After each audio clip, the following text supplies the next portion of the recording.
प्रेम किसी के प्रति हुआ लेकिन प्रेम आपने व्यक्त नहीं किया, दबा लिया, वो आपके भीतर गांठ बननेगी, कॉम्प्लेक्सिटीज पैदा करेगी और वही देर सबेर तरह तरह की बीमारियों के रूप में प्रकट होती है।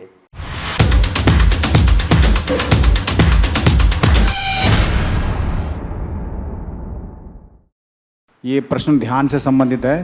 प्रश्न है, जब भी मैं ध्यान करता हूँ तो मेरा मुंह दाईं तरफ मुड़ जाता है झटके के साथ। क्या यह सही हो रहा है या कुछ गलत हो रहा है गुरुदेव? देखिए, जब आप ध्यान की प्रक्रिया में उतरते हैं तो आपकी ऊर्जा निश्चित रूप से प्रभावित होती है। आपके शरीर में जो ऊर्जा का प्रवाह होता है वह ऊर्जा का प्रवाह विभिन्न रूपों में प्रकट होता है।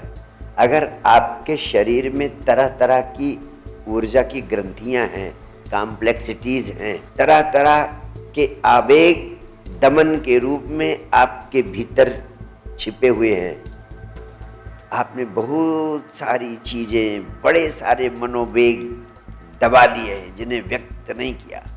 जैसे कभी आपको आपके बॉस के ऊपर क्रोध आया, उस समय दो ही विकल्प है कि या तो आप क्रोध को प्रकट करें या क्रोध को दबा लें। इस दो के अलावा तीसरी चीज आपको पता है नहीं। क्रोध को व्यक्त कर पाना आपके लिए असंभव होता है, क्योंकि जिंदगी की बात है, भविष्य का बात है, नौकरी चली जाएगी। अब एक ही विकल्प है, आप उस क्रोध को दबा लेते हो और ऊपर ऊपर से कहते हो थैंक यू सर, आपने बड़ा अच्छा मार्गदर्शन किया। अब वो जो क्रोध की ऊर्जा आपने दबा ली, वह ऊर्जा ही तिरछे तिरछे आपके शरीर में ग्रंथि बनकर बैठ जाती है, गांठ बनकर बैठ जाती है।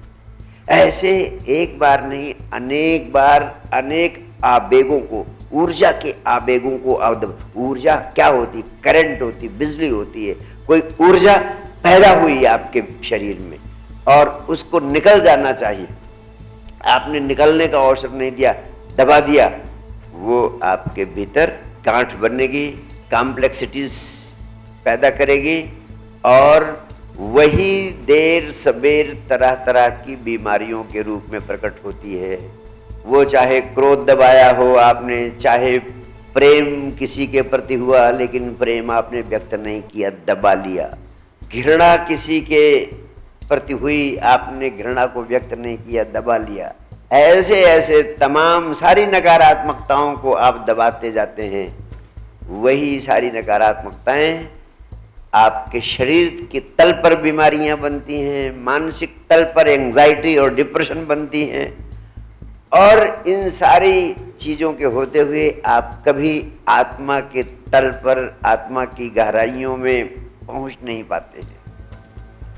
जो व्यक्ति अपनी आत्मा के जितना अधिक निकट होता है, उस व्यक्ति के जीवन में उतना ही अधिक आनंद होता है, उस व्यक्ति के जीवन में उतना ही अधिक भौतिक जगत की सफलताएं होती हैं, उस व्यक्ति के जीवन में उतना अधिक प्रेम होता है।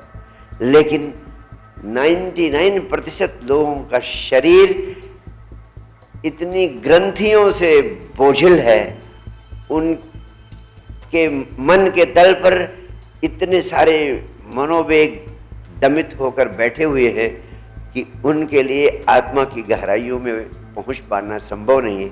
इसीलिए जब ध्यान की बात करते हैं, ध्यान की दिशा में आपको प्रेरित करते हैं, तो ध्यान के लिए आप सक्रिय होते हैं, चेष्टा करते हैं, प्रयास करने पर भी हफ्ते 10 दिन 15 दिन में ध्यान करने की संभावना छोड़ देते हैं, कहते हैं कठिन है, नहीं हो पाता। क्यों?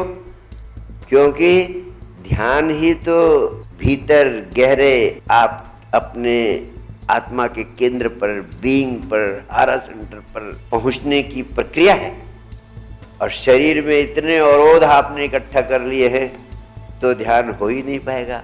इसीलिए ध्यान का अनिवार्य अंग मैंने बताया है, inner cleansing through thought power, भीतरी सफाई की प्रक्रिया जो हर रोज सायंकाल हर व्यक्ति को करनी चाहिए।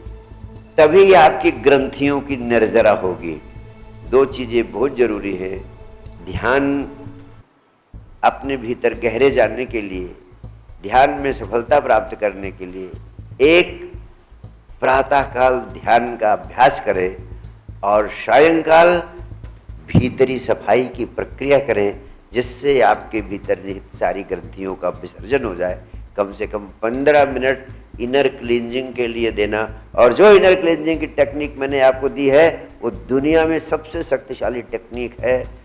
21वीं सदी के व्यक्ति के लिए उससे ज़्यादा शक्तिशाली और कोई दूसरी टेक्निक नहीं है। एक बात। दूसरी बात, आप ध्यान के अभ्यासी को प्रातःकाल 1 घंटा शारीरिक श्रम जरूर करना चाहिए। शारीरिक श्रम मीन्स दौड़िए, एक्सरसाइज करिए, व्यायाम करिए, जिससे कि आपका शरीर भीतर से पिघले, ग्रंथियां भी टूटें। और कम से कम 20 मिनट प्राणायाम भी करना चाहिए। प्राणायाम और व्यायाम दोनों आपकी ग्रंथियों को तोड़ता है, बाहर करता है। इनर क्लींजिंग सबसे अनिवार्य है, लेकिन अगर आप प्राणायाम और व्यायाम करेंगे, 1 घंटा स्वयं पर देंगे, 40 मिनट आप व्यायाम करें, शारीरिक वॉकिंग करें, जॉगिंग करें, रनिंग करें, ट्रेडमिल से करें, कैसे भी करें, वेट लिफ्टिंग करें, वेट ट्रेनिंग करें, कुछ भी करें, choose your self. I don't guide all this things, let your body guide you and let your requirements guide you. तो 40 मिनट शारीरिक श्रम, 20 मिनट प्राणायाम, 1 घंटा ये और 15 मिनट इनर क्लींजिंग करें, सारी ग्रंथियों का विसर्जन हो जाएगा। आप अभी चलते हैं पृथ्वी पर, लगता है आपके ऊपर बोझ लदा है। अगर आप इतना काम करते हैं, 1 घंटा 40 मिनट आप करते हैं व्यायाम, 20 मिनट करते हैं प्राणायाम, 15 मिनट करते हैं इनर क्लींजिंग और कम से कम आधा घंटा करते हैं ध्यान, तो आपका पृथ्वी पर चलना बोझ नहीं बनेगा। आपको लगेगा आप हवा में उड़ रहे हैं। आपके जीवन में आनंद की तरंग का शुभारंभ होगा और ये जल्दी हो, इसी आशा के साथ बहुत बहुत प्यार, बहुत बहुत आशीर्वाद। Thank you.